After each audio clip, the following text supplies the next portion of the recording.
અમદાવાદમાં બીઆરટીએસ બસનો અકસ્માત થયો છે. ટ્રાફિકથી સતત ધમધમતા શહેરના મેમનગર ખાતે બીઆરટીએસ બસ અન્ય એક બીઆરટીએસ બસ સાથે ધડાકાભેર ટકરાઈ હતી. આ ઘટનાના પગલે બસમાં સવાર તમામ મુસાફરોના જીવ તાળવે ચોંટ્યા. મહત્વનું છે કે આ અકસ્માત એટલો ભયાનક હતો કે બસમાં સવાર ડ્રાઈવર સહિતના કેટલાક મુસાફરો ઇજાગ્રસ્ત થયા, જેમને તાત્કાલિક નજીકના દવાખાને સારવાર માટે ખસેડવામાં આવ્યા. અકસ્માતના પગલે મોટી સંખ્યામાં આસપાસમાં રહેલા લોકોના ટોળા પણ ઘટનાસ્થળે દોડી આવ્યા. સ્થાનિકોનો આક્ષેપ છે કે સામેથી આવતી બસનો ચાલક ઓવર સ્પીડમાં હતો.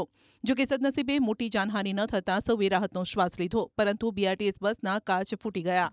અમદાવાદમાં છાસવારે બીઆરટીએસના અકસ્માતો સામે આવે છે અને આ જ પ્રકારનો અકસ્માત અત્યારે હાલ જે જગ્યાએ અમે ઊભા છીએ ત્યાં નીવડ્યો છે. અત્યારે હાલ મેમનગર આનું બસ સ્ટેશન છે બીઆરટીએસનું, અને ત્યાં જ આ પ્રકારનો બીઆરટીએસ બસનો અકસ્માત થયો છે. મહત્વનું એ છે કે મેમનગરથી આરટીઓ તરફ જતી બસે સામેથી આવતી બસને ટક્કર મારવાના કારણે અકસ્માત સર્જાયો છે. આપ દ્રશ્ય જોઈ રહ્યા છો કે જે પ્રકારે કેવી ટક્કર વાગી છે અને તેના કારણે આ સમગ્ર આખી બસના જે કાચ જે છે તે તૂટી ગયા છે. અહીંયા ધડાકાભેર આ ટક્કર વાગવાના કારણે અકસ્માત સર્જાયો છે. મહત્વનું એ છે કે આ બસની અંદરની વાત કરીએ તો 15 થી 20 જેટલા જણા જે છે તે સવાર હતા અને ટક્કર વાગવાના કારણે ધડાકો થયો છે.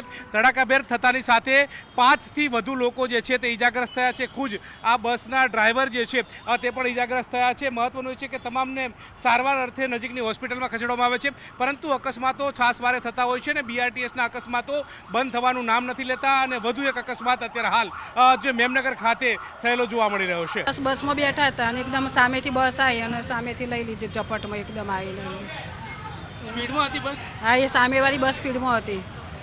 કેટલા લોકો સવાર હતા બસમાં? 10 થી 12 જણા હતા. કોને કોને વાગ્યું છે? કેટલા લોકો 3 થી 4 જણાને વાગ્યું છે.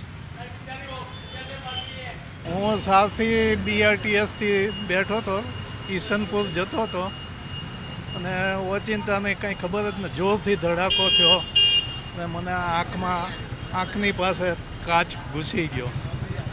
કેટલા લોકો બસમાં સવાર હતા? લગભગ 25-30 હશે. કોની બેદરકારી તમને લાગે છે? મને સામેવાળાની લાગે છે. બહુ સ્પીડમાં હતા? સ્પીડમાં તો હવે મારું બહુ એવું ધ્યાન નહોતું, હું ઊંઘમાં હતો.